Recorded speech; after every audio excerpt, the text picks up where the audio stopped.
everybody, and welcome into Clearing the Benches. Well, the NHL playoffs are about 6 weeks away, and I took a look at the NHL standings this morning, and I determined that the 16 teams that are in the playoffs today, in my opinion, are going to be the 16 teams in the playoffs when they start around April 20th or 21st. So today, for fun, I am going to rank the 16 playoff teams' goaltending situations. We're going to start off at number 16 being the weakest, all the way up to number 1 being the strongest. But before we get to that, let's give a big shout out to our sponsors over at SunshineGirlsAZ.com. If you like fun shirts, shirts with sayings on them, hockey shirts, they've got shirts for kids, for guys, for gals, big, small, doesn't matter. If you're a triple XL beefy guy, they got shirts for you.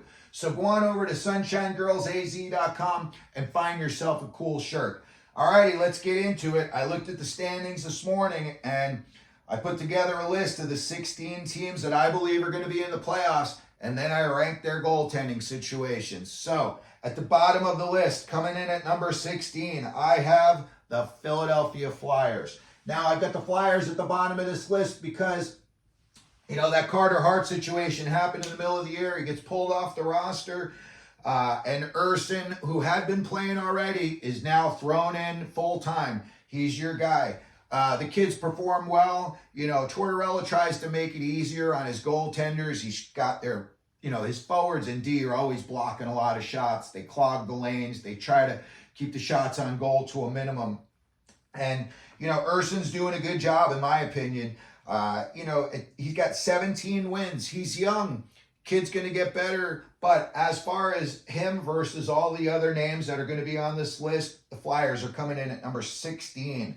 Coming in at number 15, we've got the Detroit Red Wings. Now, the Red Wings are on an absolute heater right now. I believe they are 12-4-2 since January 1st. So people can say, oh, how could you say that? We are talking about the goaltenders only in this list. And the goaltending situation, I know Alex Lyon has 18 wins this year. But when I look at, him, Alex Lyon versus, a Bobrovsky, you're going to go with Bobrovsky. And there's a lot of big names on this list yet to come. So Detroit Red Wings coming in at number 15. Next up, coming in at number 14. And this is not going to make me very popular, but I've got the Toronto Maple Leafs. You had the Samsonov situation earlier this year. He cleared waivers. They send him down. They bring him back up. The Wall thing really killed them this year. He was playing well. I don't know if they're saying he could be back in time for the playoffs. Maybe he comes back during the playoffs. But I feel like that was going to be their ride or die. It was going to be Wall. And again, I look, they're still in the hunt. You got a lot of firepower up front, but Toronto, I'm sure they are up 24/7 making calls to see if they can get a goalie that can shore up and give them a little stability going into the playoffs. Next up on this list at number 13, I've got the LA Kings. Now, LA signed Cam Talbot this year to a 1-year, $1 million deal. It was kind of a prove-it deal. He's, been a little bit shaky the last couple of years. And Kings started off a house of fire. They couldn't lose on the road. Then they went into the All-Star game, just miserable. Talbot was in the All-Star game having lost his previous 10 straight games. So that was not a good look. Again, Kings, a lot invested. You've got an older group up front. You've got some guys with Stanley Cup pedigree and Kopitar and Doughty. Riddick's playing well for them. Talbot's still got about 16 wins. Riddick's got 9 wins. But I think the Kings are definitely one of the teams that's got a lot invested in, Stanley Cup hopes. And I believe they are definitely working the phones big time, seeing if they can improve their goaltending situation. Next up, coming in at number 12, we've got the Carolina Hurricanes. Okay, now, when I look at Carolina, you've got Kochetkov, 16 wins. Ranta, 12 wins. That's kind of a hodgepodge lineup. I look at them, they don't have a whole lot of superstars. You got Sebastian Aho, you got Svechnikov up front. But otherwise, they got a lot of like second, third, fourth liners. Even their defense, Brady Shea kind of, people didn't see him playing as well as he is in Carolina when he was traded from New York. He wasn't that player in New York that he is down in Carolina. But as far as their goaltending situation compared to the other names on this list, they're coming in about 12th. Maybe next year they're going to, make a deal in the offseason to try and shore it up. Maybe they do it. Their trading deadline's a week from tomorrow. Maybe they do something now. But I don't know. I kind of feel like there might be changes coming in Carolina. I think Brind'Amour may pack it up after this year. Alrighty, next up, we've got number 11. And again, this is not going to win me any popularity contests. I've got the Edmonton Oilers. Now, I know Skinner went 12-0 on that 18-game, the 17-game winning streak. He was 12-0. His numbers were through the roof. He had like a .957 save percentage. He had just insane numbers. It was like a 141 goals against or something. But going into the playoffs, you are going to be playing either Vancouver, the LA Kings, or the Vegas Golden Knights. In the first round, is Calvin Pickard a good enough backup goalie? If something happens with Skinner, Skinner came on some rough times last year down the stretch. If that were to happen again and they were to need to give him a break, a game off in the playoffs, try to get his head back together, who are you going to put in? You're going to go with Calvin Pickard against the Kings or, Vegas? I don't think so. I think Edmonton is desperately trying to make a call to get a goaltender. All righty, next up on our list, number 10. And I have got the Nashville Predators. Nashville's kind of in flux right now with the goaltending situation. UC Saros, I believe, has got like 24 wins this year. And Askarov is going to be the goalie of the future. I'm pretty sure that these big name teams like Toronto, Colorado, the LA Kings, they would give up a lot to get a guy like Saros in. Saros would bring a lot of stability, and he's not too big of a hot or cold guy. He's just kind of down the middle, which really works well in the playoffs. But as far as, him against some of these other guys that we're going to be mentioning, I think as good as Saros is, some of these goaltending situations are just a little bit better. Next up, at number 9, I've got the Colorado Avalanche. Georgiev, he's got 31 wins this year. But is he really winning those games, or are they winning those games because they've got a lot of firepower up front?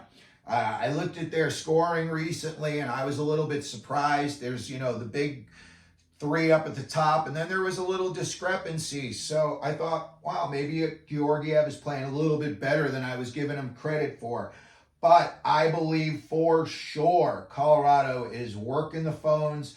I am sure they are trying to do something. They've tried everything. I mean, they even tried the kid Prosvetov that the Coyotes cast off. Nothing for nothing. But if the Coyotes are giving you away, your guy's not going to be very good. And it didn't work out for Prosvetov in Colorado.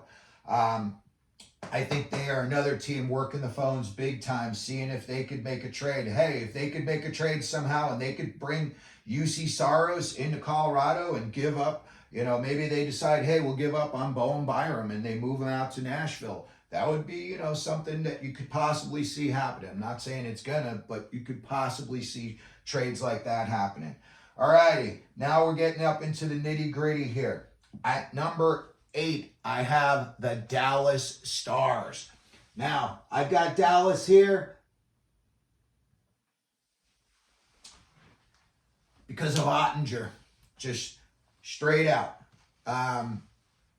Blackwood's playing well. I know he is. I know he just had a little hiccup injury-wise. I think that's a good tandem. I think Dallas could be the team coming out of the West this year. I think they've got a lot of pedigree. I know those guys are older, so some of them may get banged up and slowed down in the playoffs. But I do like Ottinger, and again, compared to some of these other goalies that we've already mentioned here, I think this is a pretty good spot for Dallas. As far as looking for a backup, I think everybody's looking for backups. They got Blackwood. If you've got a little bit of an injury, maybe they're out there trying to work the phones and see if there's somebody that, And I also think some of these teams, that are on the verge, New Jersey, if Jersey decides they're out, what if they decide they're going to give up on Vanacek, or if they're going to trade Dawes or one of those guys? Again, I say it over and over. You only need a guy to get hot for 6 weeks. These guys are playing in the NHL because they're good to begin with. You just need them at their best at the right time. So, Dallas, I like Ottinger. Blackwood does it for me as well. I feel like when either guy's in there, they've got a good chance at winning. All righty, let's get to it now. Number 7, and now we're starting to get into the nitty gritty. And going into today, I'm going to say that the Vegas Golden Knights, yeah, I know, Aiden Hill is playing out of his tree this year, 15 wins. Thompson's got 17 wins. I know last year they spun the roulette wheel and they stopped it up. You're the goalie for tonight in the playoffs in the regular season. Would they go through 5 goalies? I don't even know how many they went through in the playoffs last year, but it was more than one, that's for sure. I think Vegas likes their situation. I don't think Vegas is going to be making too many big moves. We talked about it the other day. Marcia Show and Alex Martinez is the only 2 walk-away free agents on that team, and I don't think they're trading either of those guys going into the playoffs. But I like Vegas's goaltending situation, and you're talking about 16 teams. They're in the top half. So I think that's pretty good. And, they're defending champs. So anything could happen. All righty. Number 6. And I have got the Tampa Bay Lightning. And the only reason I have the Tampa Bay Lightning ranked this high is because of Vasilevsky. I'm a Ranger fan. I have seen firsthand that guy crush my hopes. Just put it out like a lit cigarette. Guy gets hot in the playoffs, and he is sometimes he's a shutout machine. He's a 1-goal machine. I am very impressed when you see Vasilevsky's numbers, and then when you see him perform in the playoffs. Again, I think Tampa Bay could make a move or two before the deadline to try to just, maybe get a little more, crazy to say, firepower up front. You're talking about a team with Kucherov, Stamkos, and Point. But as far as their goaltending situation versus these other teams, anybody on this list would want to have Vasilevsky as their goalie. So I think coming in at number 6, Tampa Bay Lightning, they're in a good situation goaltending-wise. All righty, number 5, we've got the Winnipeg Jets. Hellebuyck is just having an insane season. Sometimes guys sign big contracts and the next thing you know, they fall off. They rest on their laurels. I'll say one thing, not Scheifele this year and not Connor Hellebuyck either. I'll say I saw Hellebuyck up close against the Coyotes, 5 rows back. The guy is very, very impressive. He doesn't seem like he expends a lot of energy. He seems like he's, using smart energy. He doesn't move around that much. Sometimes, you see the goalie looks like the goalie in Slapshot where he's all over the place. Hellebuyck is not that guy. And Hellebuyck is a guy that I could see playing every single playoff game without a problem. He has just got an even keel down the middle. So as far as the playoff teams going in this year, I think Winnipeg's in very good hands with Connor Hellebuyck. All righty, number 4, I have the Florida Panthers. We all saw last year what Bobrovsky is still capable of. This year, with 25 games left, Bobrovsky's already got 29 wins. You know the Panthers know they were this close last year. You know a guy like Tkachuk is not taking his foot off the gas. He's putting extra bricks on the gas pedal just to make sure they're going as fast as they possibly can when they hit the playoffs. They've got a great situation, I think, in the net with, Bobrovsky. And again, he's not a guy who gets too high or low emotionally, and just seeing the interviews he did last year during the playoffs, I said, man, this guy is a guy that he's going to win a cup real soon. You could just tell by his demeanor. He's just got that winning attitude. And I don't know, when you watch him play, guy's pretty amazing. I don't want to say he's better than Vasilevsky. Vasilevsky's really good in the playoffs, but boy, that's a coin toss between those two. So I've got the Florida Panthers at number 4. Next up, number 3, I've got the Vancouver Canucks. When you look at the Canucks, boy, oh boy, what an improvement they have been this year. Just amazing. The job that Tocchet has done. They brought in guys, Hellebuyck and, JT Miller, he 99 points last year, I think it was, or 2 years ago, and he had big numbers again last year, and he is just playing with an attitude.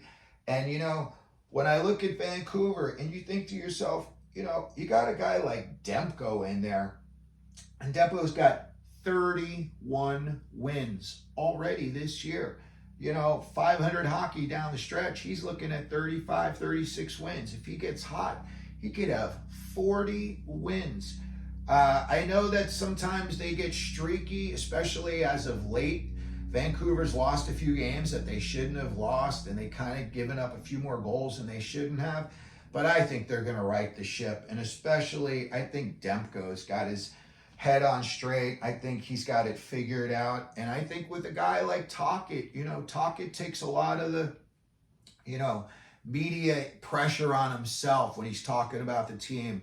I think he tries to make it as easy on his players. And I would imagine, based on the type of guy he was as a player, I'm sure Tocchet's a great guy in the locker room. And I'm sure he just exudes nothing with confidence. And, you got a guy like Demko in there. He's already got 31 wins. I am sure him and Rick Tocchet are on the same wavelength in terms of what's expected out of him. So going into the playoffs, I've got the Vancouver Canucks ranked number 3. Now, we're at the nitty-gritty here of nitty-gritty. And at the number 2 position, I have got the Boston Bruins. Now,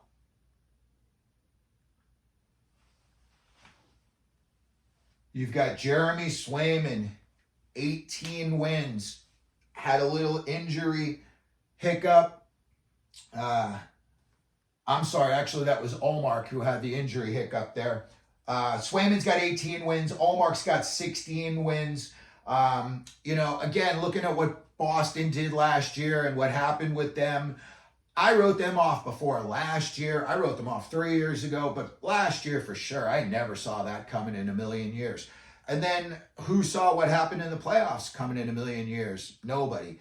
I don't think that's the team they have this year. I think they have learned from their mistakes. Jim Montgomery, to me, is an excellent coach. I know that the guy may have had some personal hiccups back in the day, but man, oh man, that guy has conquered his demons, and he's standing on the top of the hill right now with the Bruins. I think he's done an excellent job. When you see him talk to the press, he's very honest and open about the things that he says about his team, his, coaching style, his team's performances. So I think Boston's in great hands.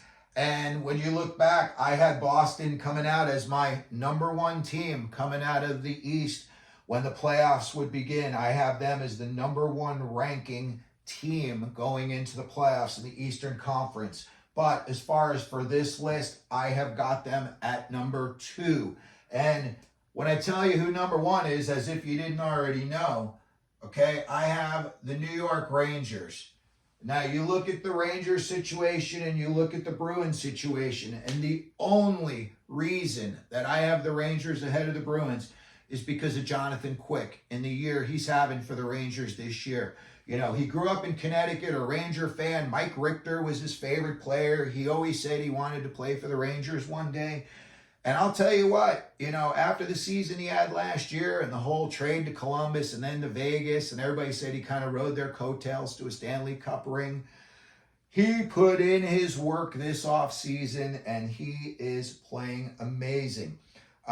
You know, you've got a world-class goaltender in Shesterkin. Sometimes mentally he falls apart a little bit. He gets in his own head.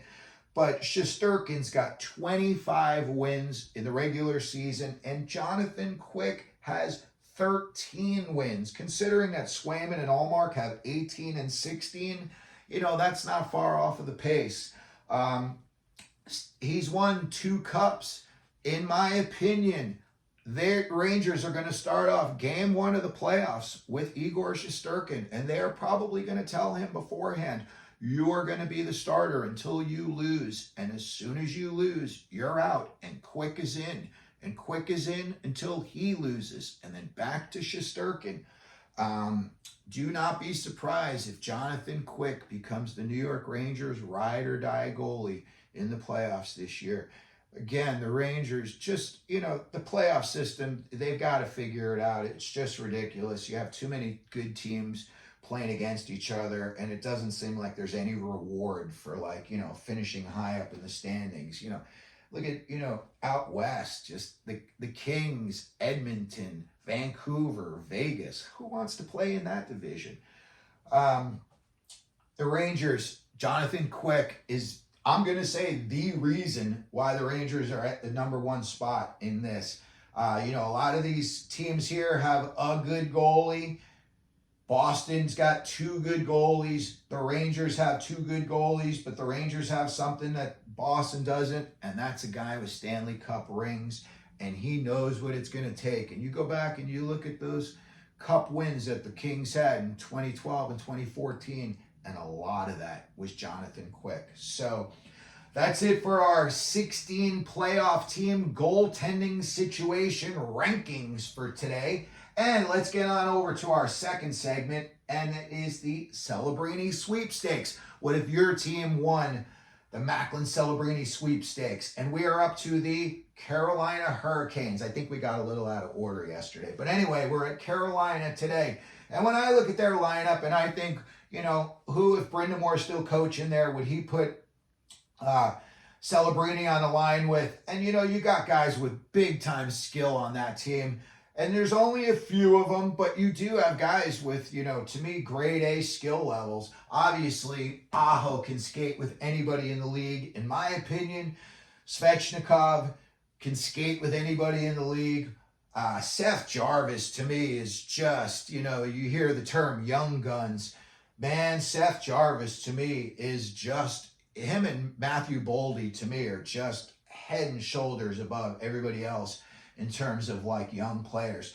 Then you got Marty Necas. All of these guys could skate with Celebrini. You know, you put a power play together where you got Brent Burns out there, and maybe you put Aho at the point. Even if you had Brady Shea at the other point, that is a pretty potent power play that you would have down there in Carolina. So anyway, that's going to do it for our episode today. If you could, please, it always helps, hit the like button. If you could hit the subscribe button, which is, I think, down here. If you want to, feel free to share the video with any of your friends. If you want to tell them about our channel, that would be greatly appreciated. And as we always do here at Clearing the Benches, let them know you're out there.